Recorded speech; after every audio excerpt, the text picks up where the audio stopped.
Del Yasmine. Bonjour Mario. Et nouveau voyage annoncé pour la première ministre, Mme Fréchette. Madame Fréchette décollera pour Paris en fin de semaine où elle mène c'est son deuxième voyage là, depuis qu'elle est à la tête du Québec. Faut dire que la France, c'est comme un pèlerinage politique obligatoire là, pour n'importe qui devient premier ministre du Québec. Bon, elle fait son pèlerinage en fin de semaine. En fait, elle quitte vendredi. Elle décolle vendredi, mais il n'y a pas d'activité publique avant dimanche. Donc, les activités publiques auraient lieu entre dimanche et mercredi. Et qu'est-ce qu'elle va faire là? Ben, c'est principalement un volet économique qui va être mis de l'avant. On sait déjà qu'elle va rencontrer les dirigeants du secteur de l'aéronautique, de l'aérospatiale, de la défense, des entreprises que l'on connaît bien, là, Safran, Airbus, Dassault, Thales, ce sont des géants là, de la cybersécurité, de l'aéronautique et de l'aérospatiale. On n'a pas encore d'indication si elle va rencontrer Emmanuel Macron ou pas.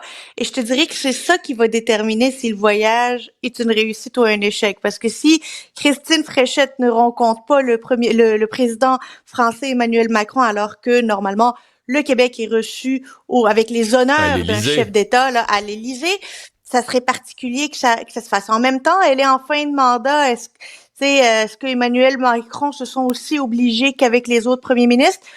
Pour moi, je pense que ça va se faire et je pense que on nous le dit pas aujourd'hui pour faire un peu la même stratégie qu'on a fait pour Washington. On nous avait pas nous avait pas dit à l'avance qu'elle allait rencontrer Jameson Greer, le négociateur là américain dans le cadre de la CEUM. Ben là, on nous le dit pas à l'avance quand est-ce qu'elle rencontre Emmanuel Macron. Puis là, tu fais un one-two punch médiatique où tu fais les nouvelles avec cette mission politique là à deux reprises. Elle va être accompagnée de Christopher Skeet, ministre des Relations internationales, mais pas de Bernard Drinville. Alors, Bernard Drinville n'accompagne pas la première ministre dans ce voyage-là.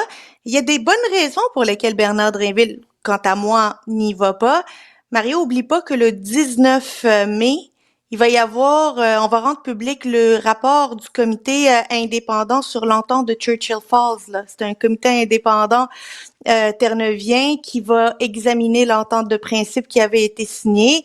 Eh ben, le ministre, il faut quelqu'un du gouvernement qui puisse réagir à ça. C'est le ministre de l'Énergie, il est ministre de l'Économie, disons qu'il y a les deux mains là-dedans. Donc, on peut comprendre que plutôt que de faire un voyage, oui, intéressant, mais ça reste plus dans le symbolique. Là, c'est quelque chose de beaucoup plus concret, beaucoup plus risqué, disons, tant économiquement qu'énergétiquement pour le Québec. Donc, deuxième voyage en quoi maintenant? Un mois et demi qu'elle est là, c'est quand même, elle est quand même la cadence, elle la maintient jusqu'à maintenant, Madame Fréchette.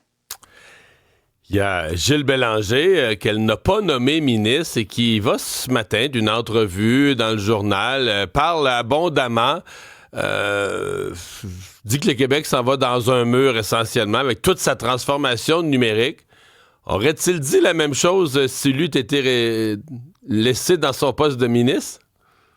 J'ai l'impression de vivre Maïté Blanchette-Vézina 2.0 là, tu sais, sur la réforme du régime forestier, puis finalement ça a été abandonné, puis là elle est sorti pour dire finalement le gouvernement de la coalition Avenir Québec, puis François Legault n'en ont que faire des régions. Là, c'est Gilles Bélanger que le gouvernement n'en a que faire d'une transformation numérique puis de la souveraineté numérique du Québec. Est-ce que c'est un lanceur d'alerte ou est-ce que c'est quelqu'un qui est aigri par le fait de ne pas avoir été reconduit dans ses fonctions? Je te dirais, Mario, que c'est l'avenir qui nous le dira. C'est comme trop tôt pour trancher ça. Il y a une cohérence dans son propos, là. C'est qu'il y a une cohérence dans son propos qu'on peut pas juste... En fait, si on est responsable, on ne peut pas juste la balayer de la main puis dire, ben non, il est juste écrit. Il dit que c'est une dérive budgétaire suicidaire que la gestion de la transformation numérique au Québec, qu'on en fait à ce rythme-là, on en a pour 20 milliards de dollars pour les 10 prochaines années, alors que l'on a budgété uniquement 9 milliards de dollars, donc 11 milliards de dollars qui resteraient à trouver. Mais lui, derrière ça, je pense qu'il y a toujours son idée là, d'un cloud souverain, là, d'une info nuagique, où Québec aurait investi conjointement avec CGI, créé une nouvelle entité... Une co-entreprise qui appellerait Code, qui serait propriétaire des codes sources là ici au Québec, une question de souveraineté numérique. Sais-tu qu'est-ce qui me fait rire? C'est quand cette idée-là est sortie, les partis d'opposition ont dit « Ah, c'est-tu innocent, la CAQ, c'est des caves, puis d'avoir passé à une affaire comme ça. » Là, depuis que Bélanger, il est plus ministre, puis là, tu comprends, il pisse sur la CAQ. Là, l'opposition dit « Garde le Bélanger, mais on l'écoute pas, là, lui. Ça, c'est un gars sensé. » Mais tu sais, moi, sincèrement, je me sens pas la compétence de juger. Je me dis « OK, ça serait-tu bon, un cloud numérique? » Oui, ça m'intéresse. OK, là, on serait plus dépendant des Américains, mais en même temps, ça va-tu bien aller? Ça va-tu foirer? Ça va-tu coûter 4 fois le prix pour rien? Sincèrement, je me sens dépourvu pour porter un jugement le moindrement éclairé sur une affaire aussi complexe, tu sais. Je suis à la même page que toi, Mario. La question, je me dis, tu sais, il y a eu un rapport assez dévastateur de l'Autorité des marchés publics la semaine dernière sur notamment le programme SIFA, là. On l'a-tu pris au sérieux, ce rapport-là? Tu sais, quand on lit les blâmes au ministère de la Santé et des Services sociaux, là, c'est majeur, c'est important. Et là, on se dit, ben, est-ce que Gilles Bélanger, il est en train de nous dire, regardez, c'est déjà parti, cette gestion suicidaire de notre transformation numérique? Parce que j'ai pas l'impression que ça a chatouillé grand monde, là, au ministère, au gouvernement du Québec, le fait de recevoir des blâmes aussi sévères de l'Autorité des marchés publics. Alors, l'avenir nous dira si Gilles Bélanger avait raison, mais j'ai l'impression que Gilles Bélanger, depuis qu'il est sorti du caucus de la CAQ, ben, il va en lancer des rondelles dans les jambes puis des genoux du gouvernement. Là, il a pas fini pour être un détracteur de l'action gouvernementale. Merci, Yasmine. À demain. Merci, Mario. Service interrompu, la nouvelle qu'on nous annonce en dernière heure. Service interrompu, Alexandre, sur la ligne orange du métro. Oui, en raison d'un problème d'équipement de signalisation, Mario, on nous dit que la reprise est prévue aux alentours de 7h15 ce matin. C'est ce qui vient tout juste de nous être signalé sur la ligne orange du métro. Un classique, oui. Le palmarès des pires routes du Québec. Ce que je comprends, c'est que la région de l'Outaouais fait bonne figure. Là.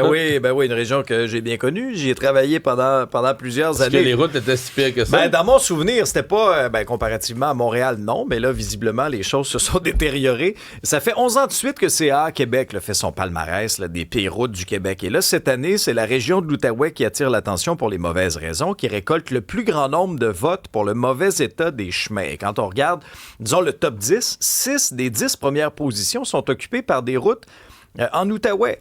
Et je vous dirais que la palme revient cette année au chemin Pink à Gatineau. Ce sont les citoyens qui ont assuré le classement en signalant les routes qu'ils estiment les plus mal en point. Et le chemin Pink a reçu 6700 votes. Alors, c'est quand même pas rien. CA Québec mentionne aussi que les interventions pour les nids de poules ont augmenté de 26 % à Montréal par rapport à l'année précédente. Montréal, il faut aller à la 11e position. Avant de voir le premier. Ouais, Notre-Dame-Est, qui est quand même problématique. Parenthèse. On parle des nids de poules. Oui. Faudrait être patient. Oui, il va falloir être patient, mais juste avant, faisons œuvre utile. Au coin Crémazie et Jarry, y a-tu moyen de patcher l'espèce... Je te dis, là, depuis quelques semaines, c'est à peu près 2 pieds de circonférence. Il faut zigzaguer. Ça, Crémazie-Jarry, c'est juste avant d'embarquer sur la métropolitaine. C'est comme important. Quasiment personne qui passe là. Quasiment personne qui passe là. Et là, il faut comme zigzaguer. Je fais une blague, mais c'est ça qui me fait capoter. Tu sais, on avait parlé de Sherbrooke, de Lorimier. Tu sais, des coins, là, hyper achalandés. Tu dis, comment tu peux tolérer même un nid de poule? Et là, à chaque jour, je me dis, je peux pas croire qu'il n'y a pas personne qui est en train de le réparer, de le patcher, que ça a sûrement été signalé. Des fois, quand on le signale en ondes, là, il y a des gens en communication qui écoutent tout ce qu'on dit. Plus vite. Peut-être que d'ici la fin de la semaine, je vais vous faire un suivi puis ça va être rempli. Oh. Peut-être. Bon. D'ailleurs, il va falloir être patient, t'as entièrement raison. Pour le colmatage des nids de poules, la mairesse Soraya Martinez-Ferrada a averti qu'il va falloir au moins 1 an pour avoir accès à de l'équipement nécessaire pour boucher les trous dans la chaussée. Ça va bien. D'ici là, appel ronde. Oui, d'ici là, on fait ça au pic d'appel, la bonne vieille méthode. Et ce délai-là vise à éviter le recours à des contrats de colmatage à l'appel. Donc, la mairesse a tenu à rappeler qu'elle a octroyé des contrats de colmatage manuel à 2 entreprises, à 2 reprises plutôt, cet hiver, faute d'équipement à l'interne, dit vouloir éviter que le scénario se répète au printemps prochain. On est sans contrat de manière mécanique depuis janvier. Et on se retrouve effectivement au pic et à l'appel. Poursuite contre Samsung. Et c'est la pop star, la chanteuse britannique Dua Lipa qui a porté plainte contre Samsung Electronics pour avoir utilisé son image sans autorisation pour pour commercialiser ses téléviseurs. Elle les accuse notamment de violation des droits d'auteur et des marques de commerce et d'atteinte à ses droits d'image. Elle réclame au moins 15 millions de dollars de dommages et intérêts. Mais tu disais, quand ils annonçaient les nouvelles TV, les télé neuves, ils mettaient... C'est ça, parce que quand Samsung a utilisé une image qui était protégée par le droit d'auteur de la star sur le devant des boîtes en carton qui contenait un téléviseur qui était destiné à la vente au détail. Et là, OK, je comprends. C'est ça, sur la boîte, oui, carrément. C'était c'est sur photo. la boîte. Oh. Elle en a pris connaissance en juin de l'année dernière. Elle a même exigé à Samsung de cesser d'utiliser son image, mais le fabricant d'électronique a complètement refusé à plusieurs reprises de le faire et c'est ce qu'a déclaré ses avocats. Le porte-parole de Samsung Electronics a refusé de commenter. Il a indiqué que l'entreprise pouvait pas s'exprimer sur une procédure judiciaire en cours et les avocats de Dua Lipa ont pas répondu à la demande de commentaires, mais 15 millions de dollars quand même pour une simple petite image sur d'habitude, ils mettent un papillon plein de couleurs, puis il n'y a pas de danger qui te poursuit. Ouais, mais là, quand tu mets une photo de Dua Lipa qui a chanté Levitating puis qu'elle était bien populaire, c'est plus